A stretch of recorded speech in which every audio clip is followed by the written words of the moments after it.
Welcome to Trail Manners, the podcast so dedicated to mountain trails and running that they broadcast out of a 78 Volkswagen bus in the mountains. Who does that? Eric and Joel are your hosts and will bring you the trail life as you may have not heard it before. You hear about everything from gear reviews, nutrition to keep you upright and moving forward, and they'll even bring guests into the bus for conversations that you won't hear anywhere else. It's time for some running adventures on a higher elevation. The old 78 Volkswagen bus is fired up and headed to the mountains. Here are your hosts for Trail Manners, proudly representing the 801 with their passion and love for the trails. Eric Manning and Joel Hatch. Welcome to the Trail Manners podcast, episode number 2. Today, we're talking with Robert Kunz. If this is your first time listening, then thanks for coming. The Trail Manners podcast is produced every week for your enjoyment, and show notes are found at trailmanners.com. Come back often, and please feel free to add the podcast to your favorite RSS feed or iTunes. You can also follow us on Twitter, Instagram, and Facebook at Trail Manners. All links are in the show notes. Now let's get after it.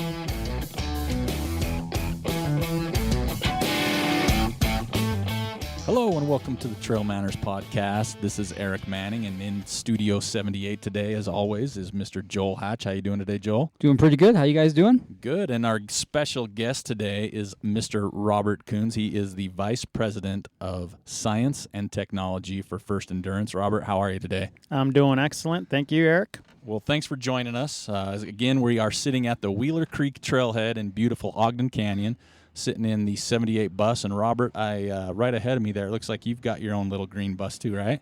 I do. And what year is that? An 89. An 89 Westie. So right now we've got two beautiful buses, a 78 and an 89 sitting next to each other, and people are gawking as they walk by. It is damn sexy.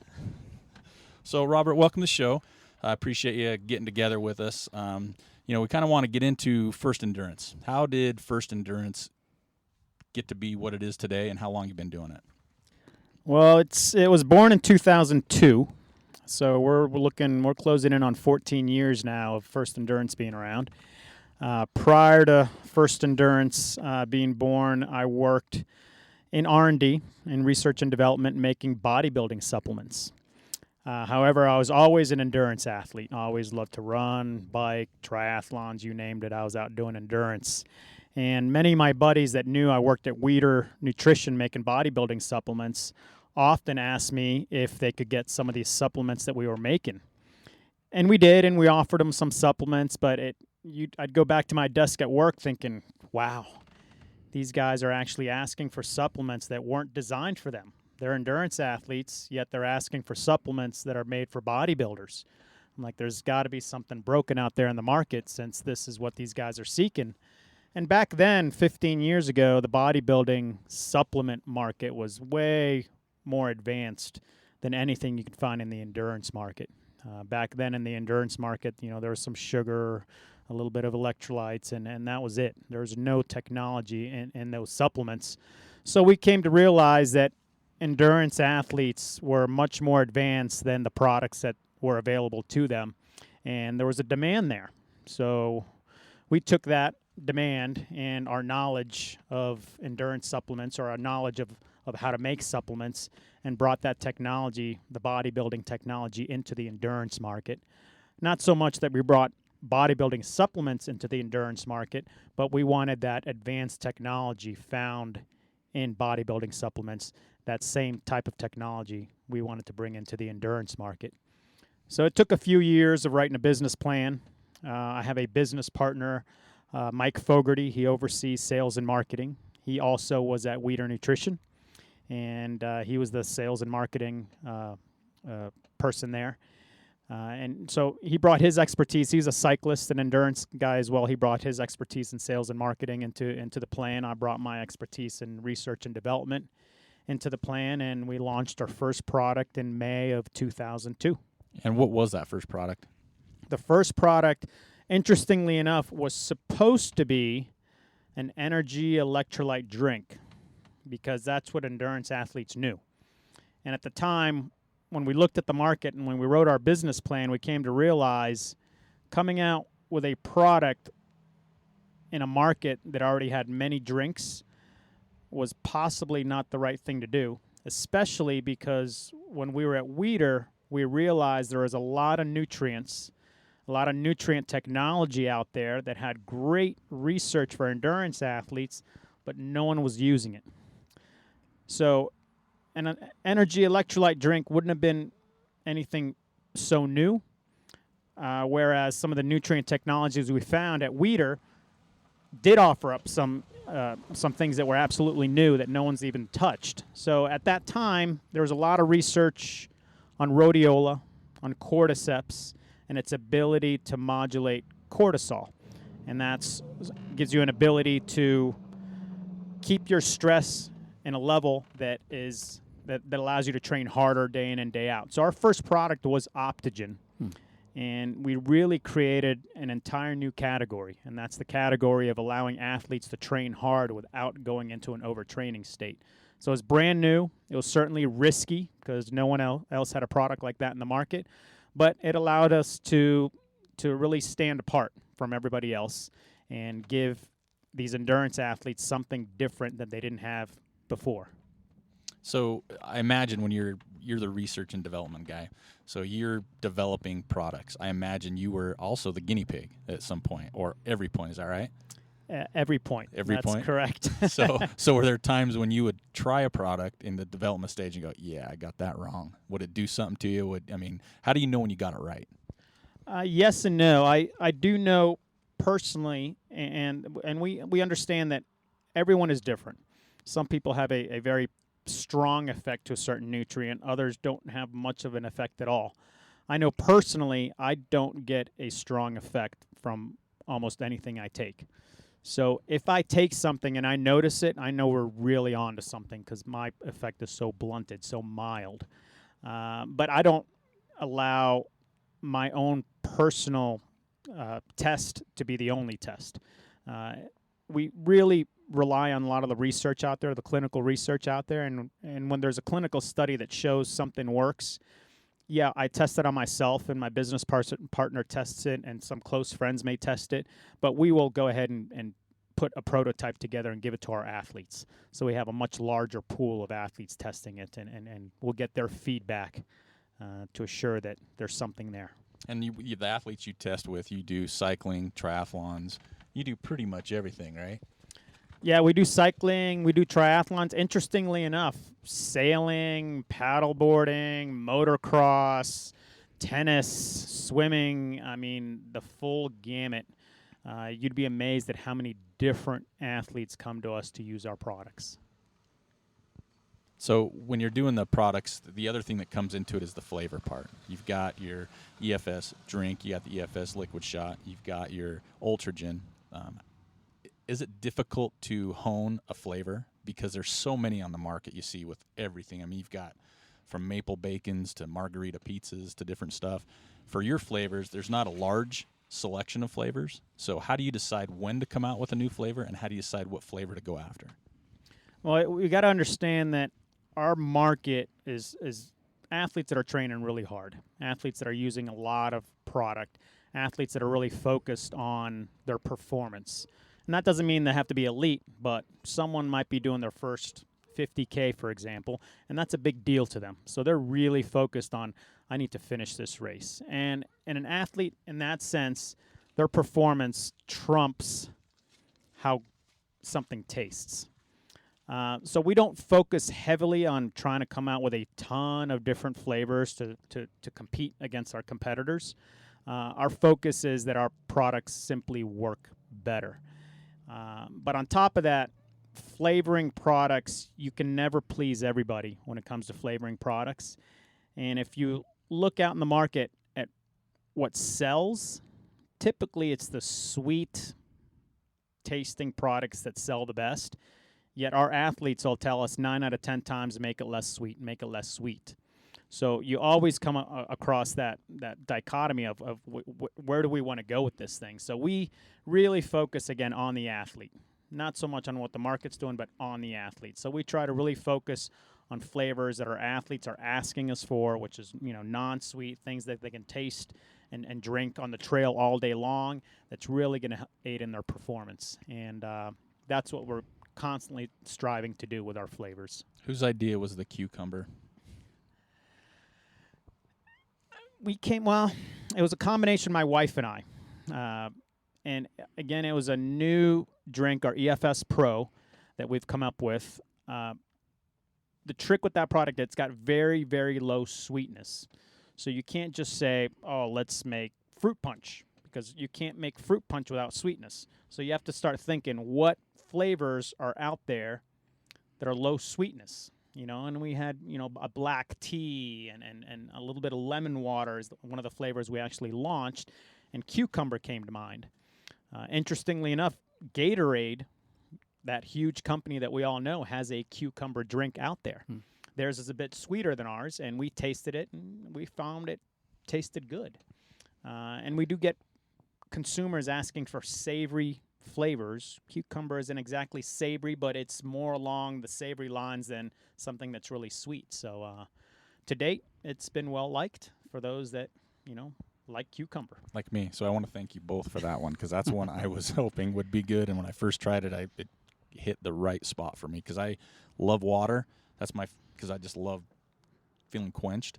But I'm the same way. The sweet stuff makes me not want to drink. It makes me, I don't want to drink right now because that's a lot of sugar. So the cucumber came out, and that was a home run for me. So I just need to thank you both.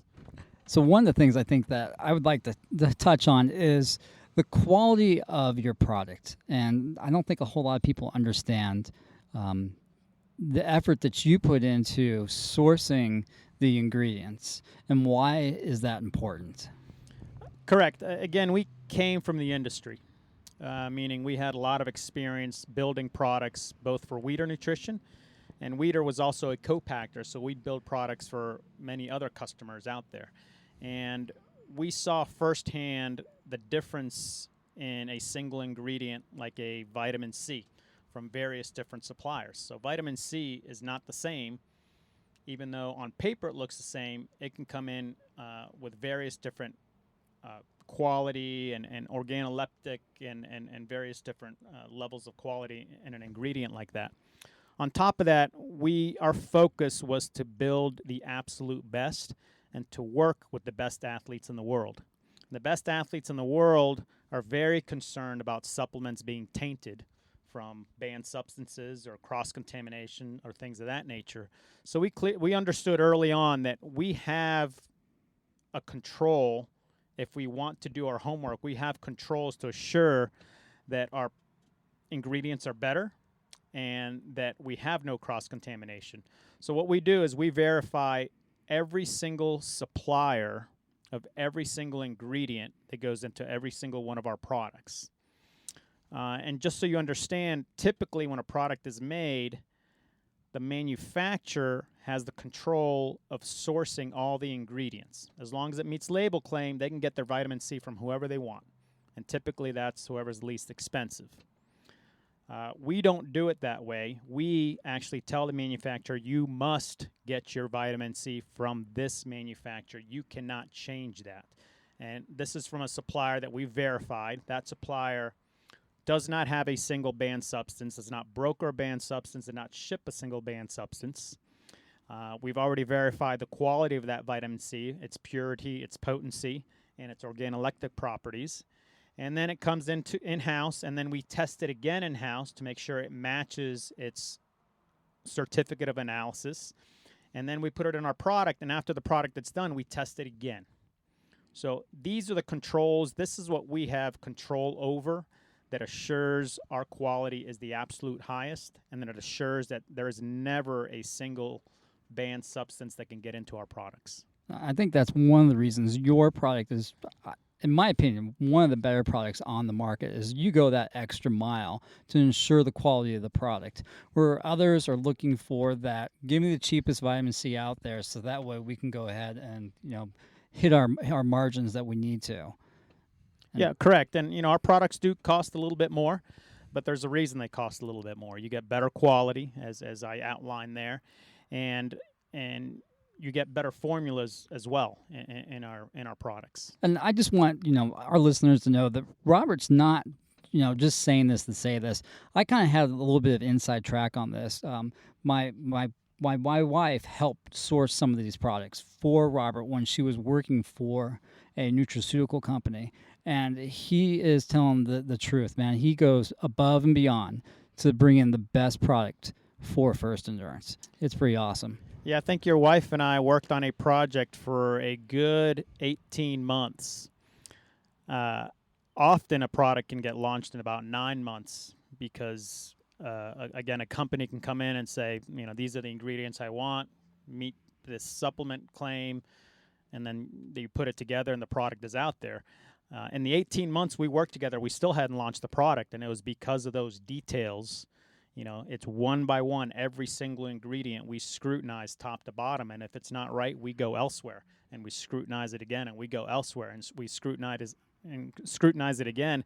So at times it takes us a long time to build a new product, but once we've built that new product, we are so confident in its function and its quality that we never have to put out any fires after it's been put out in the market. In other words, it's out there, people like it, it's working for them.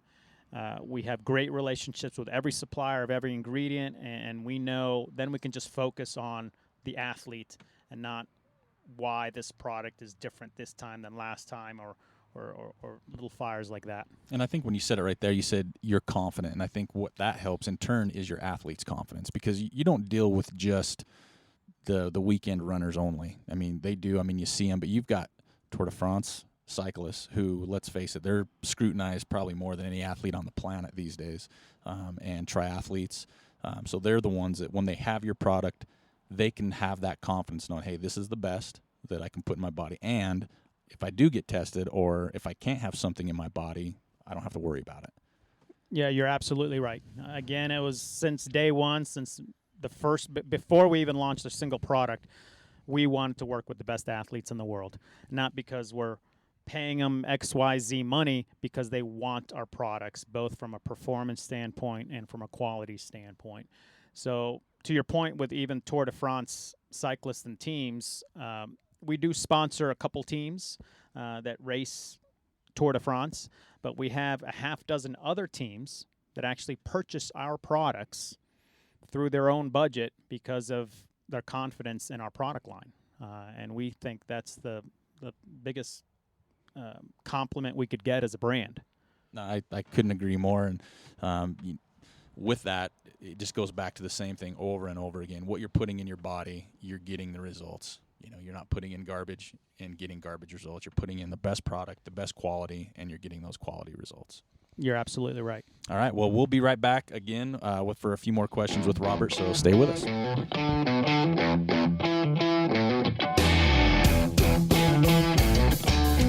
All right, welcome back to the Trail Mariners Podcast. We're here in Studio 78 at the Wheeler Trailhead. Again, we're with Robert Kunz, founder, First Endurance. So, Robert, one of the things that we wanted to bring up today and touch upon was if you're, say, a beginning endurance athlete, beginning trail runner, beginning ultra runner, what are some of the things we can consider that would be helpful to that individual as far as nutrition goes? That's a great question. And interestingly enough, it's not just the beginner. It's the intermediate. It's the advanced. The recommendation really doesn't change. Often I'll get professionals or elite athletes that are having all kinds of stomach issues, and my recommendation to them is the same recommendation I'd give an absolute beginner. And that recommendation is, first off, to simplify.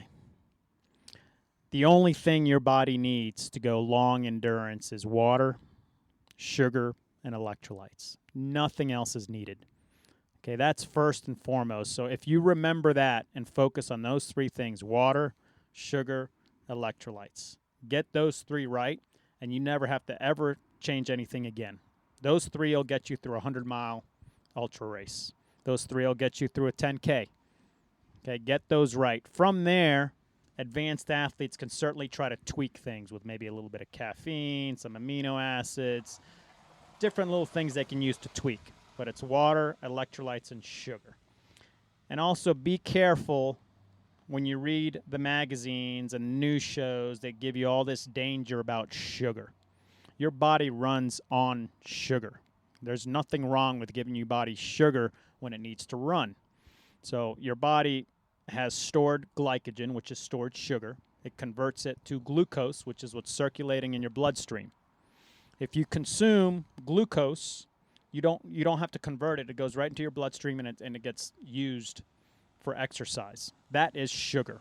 So those people that are trying to exercise and limit their sugar, okay, they're actually causing their bodies to convert or the whatever nutrient they're trying to put in their body, they're trying to convert that into sugar. In other words, start with a very, very simple plan. Sugar, electrolytes, water. An easy ratio, if you have any kind of stomach issues, is that you want to consume your sugar to water in about an 8% solution. And the easy way to remember is for every 100 calories you consume, you need 12 ounces of fluid. So 100 calories, 12 ounces, that's roughly 8% solution. That's where you get ideal absorption. And that's your starting point. Everyone differs from there. So yeah, can you go more concentrated? Sure. But you should start at an 8% and then start pulling it back to see what you can handle. Do you need to go less concentrated? Maybe. If you're super, super sensitive to consuming nutrients, maybe you have to go more like a 10% solution. So maybe you have to go, for every 100 calories, you might want 14 ounces of fluid or 15 ounces of fluid. But that's your starting point there. So 100 calories to 12 ounces. Start there. Do that in your training. Do that in your racing. And see how that goes before you start changing or tweaking anything or adding proteins or adding caffeine or adding gels or whatever you do. Keep it real, real simple. So where do the electrolytes come into that equation? So if you ask 10 people and 10 experts, which electrolyte do I need so I don't cramp? Some of them are going to tell you sodium. Some are going to tell you magnesium. Some are going to tell you, I have bananas because of the potassium. Some might tell you chloride. Some might tell you actually you need calcium. So everyone is going to tell you something different, whether they're an expert or not. The bottom line is you need all 5 of those electrolytes. Your body, your muscle contractions require all 5 of those.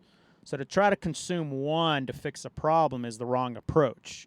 Really, you need to consume all 5 of those and keep those in balance, and that will assure good muscle contractions. Certainly, the research out there varies, where some people tell you, well, electrolytes really don't play a role in cramping. It's all about hydration. And some will tell you it's the sodium. Some will tell you it's the potassium.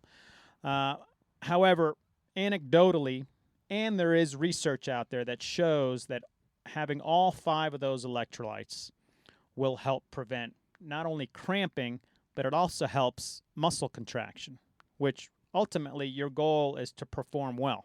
The better your muscles contract, the better you can perform. So as soon as you are depleted in calcium or even magnesium, your muscle contractions suffer. And that could lead to cramping, but it also can lead to detrimental performance. So that is certainly critical. But again, our recommendation is get all 5 of those in, and then you'll be fine for long-distance racing. And one of those you touched on brought some bad memories for me is magnesium. Too much magnesium is a bad thing in an ultra race. Correct. I tried that one time. I wish I'd listened to this podcast beforehand, but I did more magnesium than anything, and that was a really long day out on the trail. I got really intimate with bushes, so be careful on the overdose of magnesium for sure. That actually holds true with any of those electrolytes. Too much sodium without the other electrolytes will cause issues. Too much potassium without the other electrolytes will cause issues. So any electrolyte concoction that's focused on 1 or 2 of the electrolytes that you're going to consume over many, many, many hours are likely going to cause issues. Have all 5 and you'll be just fine for the long haul. And what do you recommend far as training goes? Because I know a lot of people train, but they don't necessarily train with what they're using in a race. So they'll go out, say it's a 10, 15-mile run, they'll just take water. I'm good with water, I'll go train. And that's their training regimen for a week, for 2 weeks, for a month. And then they hit a race, and they're like, okay, I got my drop bags, I got my electrolytes, got my sugar. What's the pros and cons to training that way? Yeah, well, your body adapts. That's what's beautiful about the human body. is that it'll adapt to any stimulus you give it. And the longer, the harder you give it those stimulus, the longer and the better it will adapt. So running for a couple hours in just water, your body adapts by sparing glycogen. In other words, it holds onto its glycogen and it learns to burn fat more efficiently, which is a good thing. However, a 2-hour run is not an 8-hour run, or a 2-hour run is not a 100-mile run. So in those situations, you will need some glycogen. You will need some sugar. So even though you've adapted to burning fat efficiently, at the same time, you've adapted to not consuming sugar. You've taught your body, I can just run on water. I'm not consuming any sugar. So you introduce that sugar on race day, and your body says, hey, hold on here. You haven't given me any sugar. You've trained without sugar for so long. I'm not doing this, and it'll start rejecting the sugar, or it won't absorb it well. So a combination of the two is best. For running, we understand many runs are done on nothing or just a little bit of water. We're not going to change everybody, but you do need to understand what you're doing to your body. So it's good in the sense that you're teaching your body to burn some fat. It's good in that sense. It's bad in the sense that you're also teaching your body not to absorb sugar well, or you're teaching your body to run without sugar. So you have to do a combination of the two. One of the best ways to do it is to do both in your training. On a long run, I may make sure I have my 8% solution, 100 calories to 12 ounces, and I use that in my long run so my body understands what it feels like and how to absorb those calories in that long run. A week later, I might do my long run on just water, and you can do a little bit back and forth. The other side of that equation is on these long runs is that you're not going to just burn fat. You're always going to burn some sugar. The only way you're going to burn just fat is if you're walking really slow. And at that point, you're still burning some sugar, but mostly fat. So we all are trying to run, and if you're trying to run, you're going to burn some sugar. And if you go on a long run and you're burning your sugar, and you're burning through your glycogen, and you're burning most, if not all of your glycogen, you have just put your body under an enormous amount of stress. You drive your cortisol up, and that's a downward spiral in all the recovery mechanisms. In other words, you're going to get more sore. It's going to take longer to recover, and it's going to affect your run the next day. So it's a good thing in that it helps you adapt. It's a bad thing in that recovery may suffer. So you have to have a balance. Really, the best recommendation is to not push it too far in any respect. Don't try to go super long on nothing, or don't try to go super long on water. Every run, understand my body needs some fuel. Give it some fuel. Give it some water, give it some electrolytes, give it some fuel. Can you run long on light calories to help adapt a little bit? Sure, do that. But again, stay kind of right in the middle. Be smart about it, and don't try to trick your body or really push your body into a system that puts too much stress on it. When you talk about using calories for your run, you hear this a lot. When I first started trail running, everybody told me, you want 100 calories an hour. Every 1 hour, take 100 calories or take a gel pack. Now, when I sit next to Joel, we're two different body types. I'd say so. 100 calories to me and 100 calories to Joel, to me, seems like it would affect us differently or not affect one of us at all. So is there a magic solution? Is there a recommendation according to how many calories should I be taking? And say I'm doing a 50K. All right, so I'm going to be out there, let's say it's a 6-7 hour day. Is there any guideline or any recommendation of how many calories per hour I should be looking at taking in? No. That's the bottom line. That's no. a good answer. It is a good answer because many people will give you a guideline. And there are far too many variables to be able to give someone a guideline. You have to experience, you have to understand yourself, what you're trying to accomplish. Some of the variables being pace.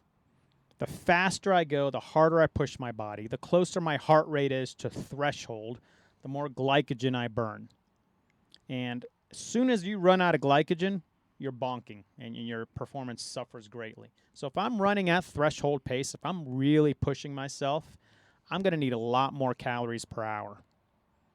250, maybe 300 calories per hour if I'm trying to run at threshold.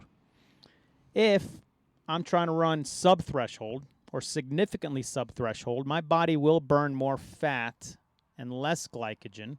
And at that point, I can consume less calories per hour. So if I'm running sub-threshold, say my threshold heartbeat is 150. If I'm running at 130, I can consume far, far fewer calories for a long haul in that situation. So that differs. The other thing that differs is running efficiency, training, environmental. There's far, far too many variables. So an experienced runner should know this and should know, okay, the situation, this is how well trained I am. This is how long this is. This is how hot it is outside. This is how my nutrition might adjust today. But whether that person is elite, intermediate, or beginner, it goes back to its water, sugar, electrolytes. Okay, that doesn't change. How many calories you consume may change. Okay, that makes sense, because you hear that a lot, and a lot of people ask that question too. Is I need this much. I got this much in my bottle. I got this much in my drop bag, and that kind of brings to another question: is whole foods. A lot of times you're touching on that, because I was just about to ask him the same thing. Yeah. So like in races, whether it's a 50-mile, 50K, when you hit an aid station and there's whole food, there's fruits, there's watermelons, there's pretzels, nuts, potato chips, M&Ms. sandwiches. Ooh, burritos. Yeah, those are pretty good. Oh, those are my favorites. So how does that incorporate, and how does that affect what you've already talked about as far as these things you need? How does a whole food affect when it hits your gut? Okay, remember, your body, anything you consume, your body will convert it to glucose to be able to be used. Okay, anything you consume. The harder the conversion, the more you're asking your digestive system to work. So think of what it takes to convert that to glucose. How does that differ from maybe watermelon, converting that to glucose? I mean, it doesn't take rocket science. Just thinking about that, I'm guessing 99% of the people will give me the right answer. I'm just thinking about it, man. I'm hungry. Thinking that burrito sounds good right now. So, often at these aid stations and these really long runs, it's more psychological than it is physiological. So your body, again, all it needs is sugar, water, and electrolytes. However, I've been running a long, long time. My body has this internal clock that says it's noon and it's lunchtime, and I'm getting hunger pains, and taking a couple bites of that burrito sounds really good right now to get rid of my hunger pains. However, that burrito now needs to be digested, and it needs to be converted to glucose, and you have just asked your body to do a whole lot of work for those calories. So our philosophy is that if performance is what you're trying to accomplish, if not having a bad gut is what you're trying to accomplish, then stay away from all those whole foods and really focus on the easiest way things will get through your gut. And that's, the least conversion necessary. So, glucose, sugars are good. Complex carbohydrates coming from maltodextrin is also good because it has a very weak bond. So it actually gets converted very easily to glucose. Things with proteins, nuts, whole grains, very, very healthy for you, but not great for performance on race day. That's some serious insight that we've got going on right now. I still like the burrito at the aid station. I'm not going to lie. It feels so good to eat it, especially if you've been on the trail for 12 or 13 hours. Pumpkin pie. Well, it depends. If it's pumpkin pie at Ty Drainey's race, it's super good. But if it's pumpkin pie at, say, the Zion 100 and it's hot, that might not be so good. Yeah, from experience. From experience. Trust me, folks. And it's funny because hunger generally elicits a sense of energy drain. It's time for me to eat. So a lot of these athletes start getting hungry and they think my energy is waning because I'm hungry. I need food. However, they don't necessarily have to correlate that way. And we've consulted with many of the world's best athletes and taught them that being hungry in a really long distance race is one of the best things you can have, because being hungry means your stomach is empty. And an empty stomach allows nutrients to get absorbed much, much better than a full stomach does.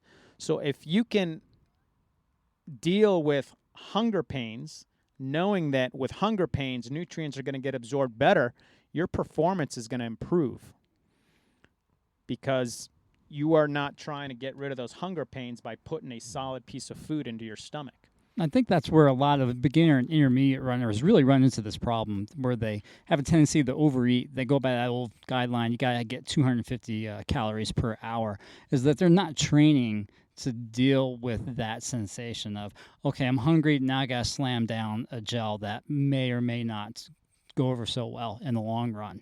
So that just goes back to what you said. You have to train your body in order to go ahead and simulate that race day experience. So that way you can get your best, out of that situation. And so when you were talking about your stomach turning on you like it does, and you lose the, it's a glycogen or whatever. What is the biggest cause for people? You hear in the 100-mile races, one that just happened recently. I lost my stomach. I couldn't get my stomach back. I was nauseous, throwing up. What gets them generally to that point? I know there could be variables. Heat is a huge one. But what's kind of a common thing that can get you to my stomach's gone?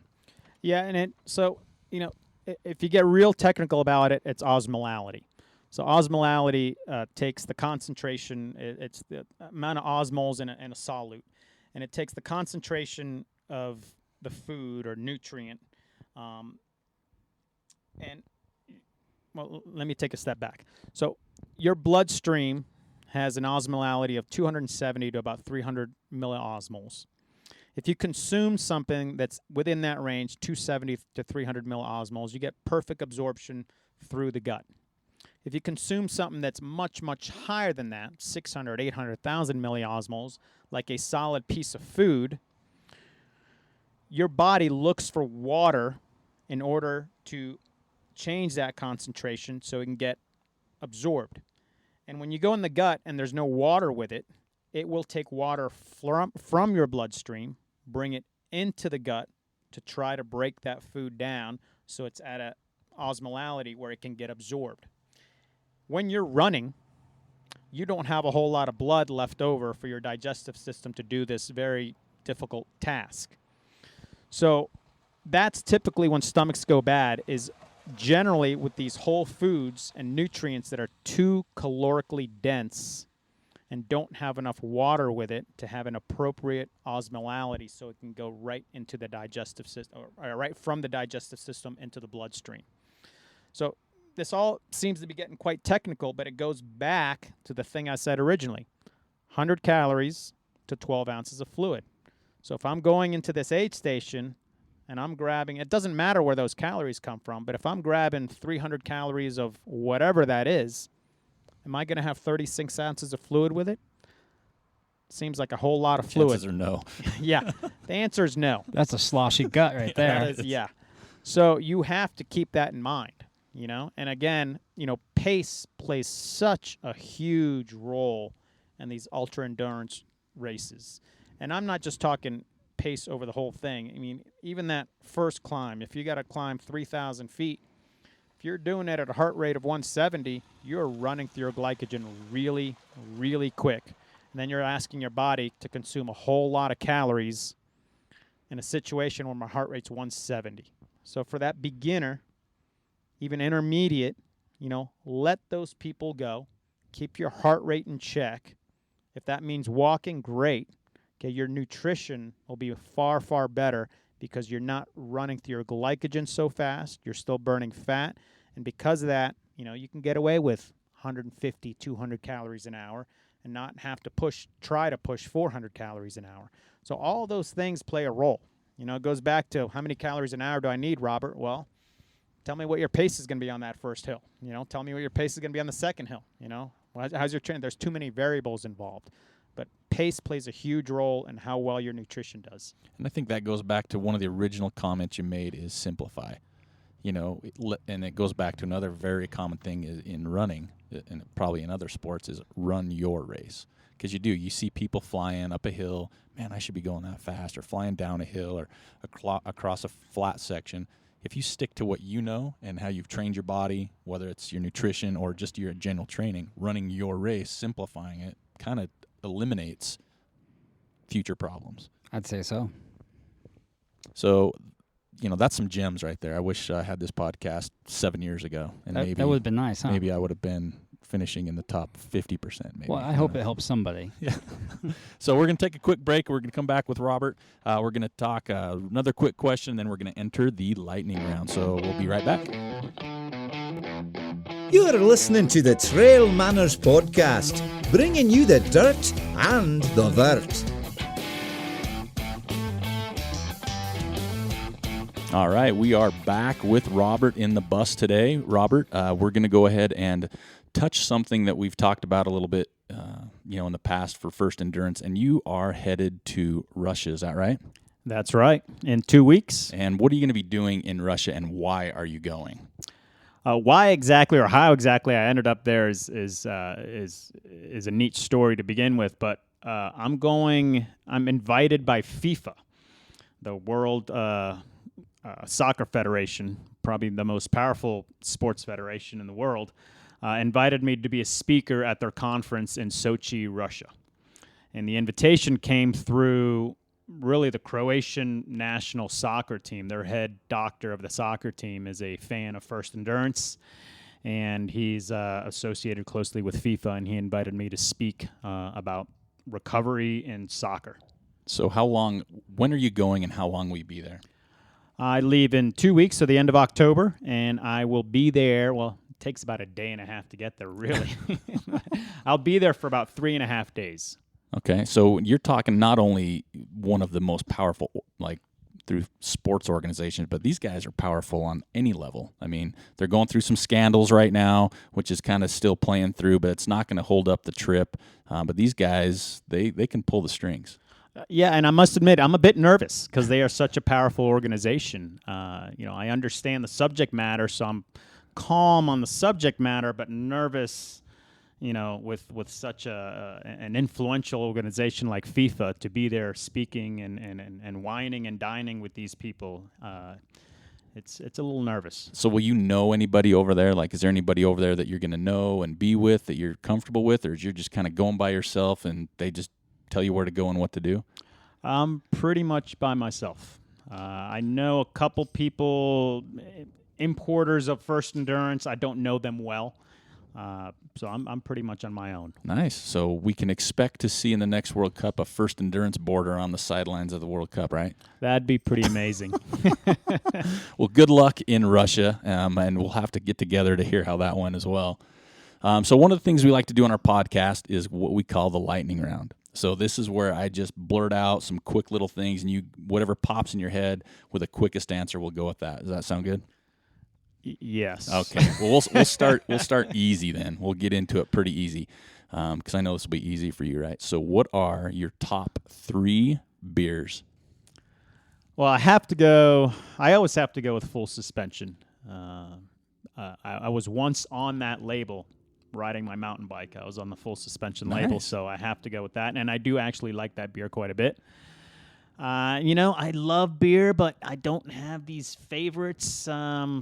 I drink Stellas from time to time, and I really like a Stella. And I always like the Utah beers, so I'll go with a Cutthroat. Okay, nice. Utah does have some great beers, no matter do. what people want to think about it. So lots on the list. All right, so what is a bucket list race or adventure you still need or want to do?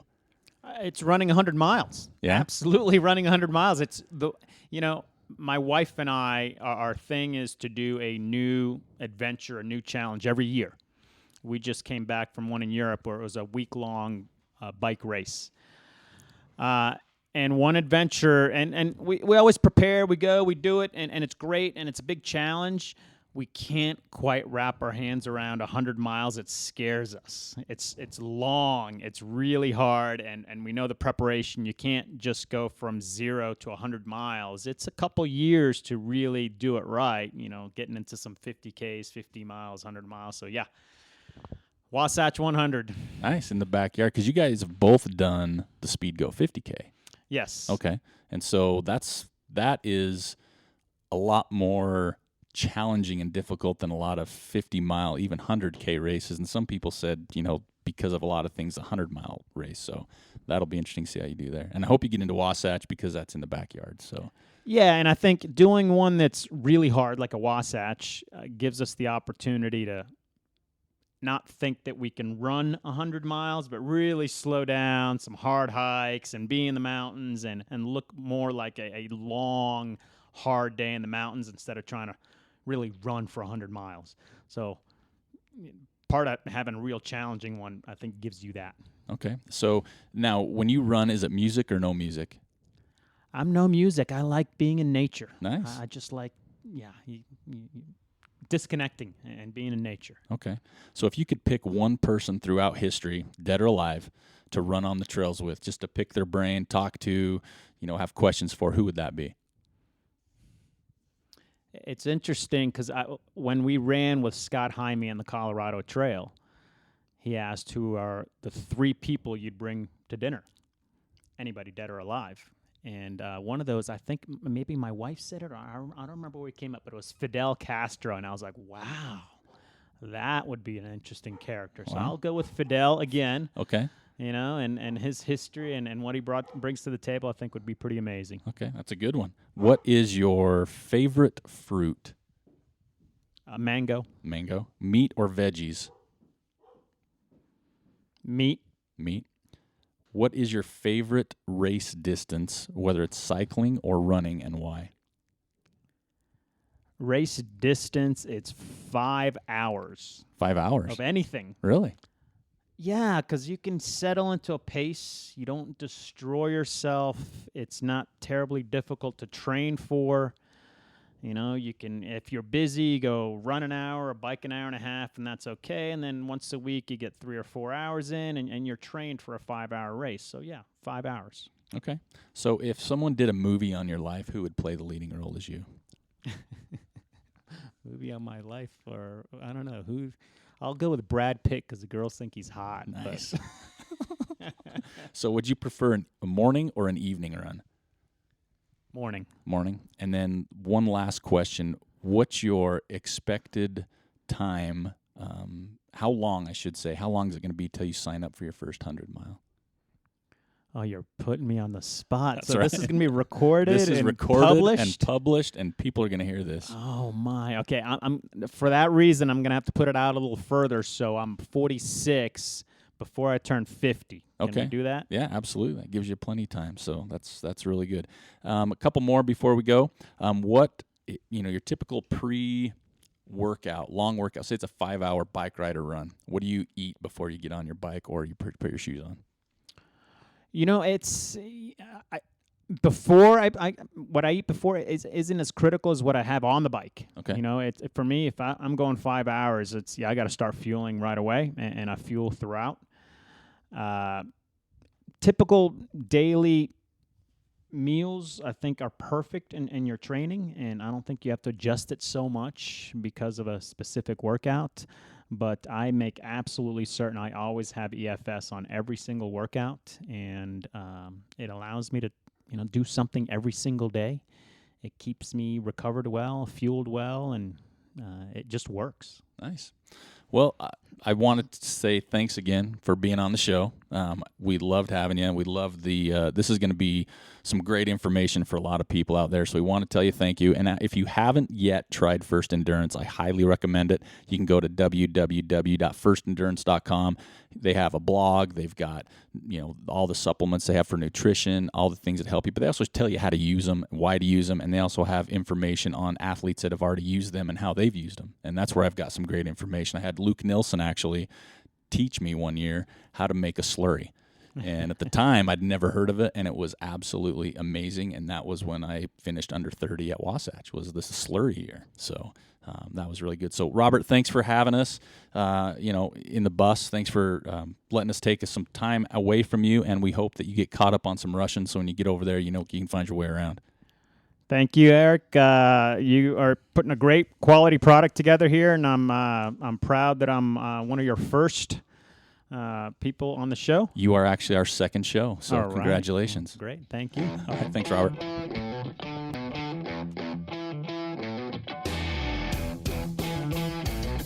Thank you for listening to the Trail Manners podcast. We'd like to thank Robert Kunz for joining us in Studio 78.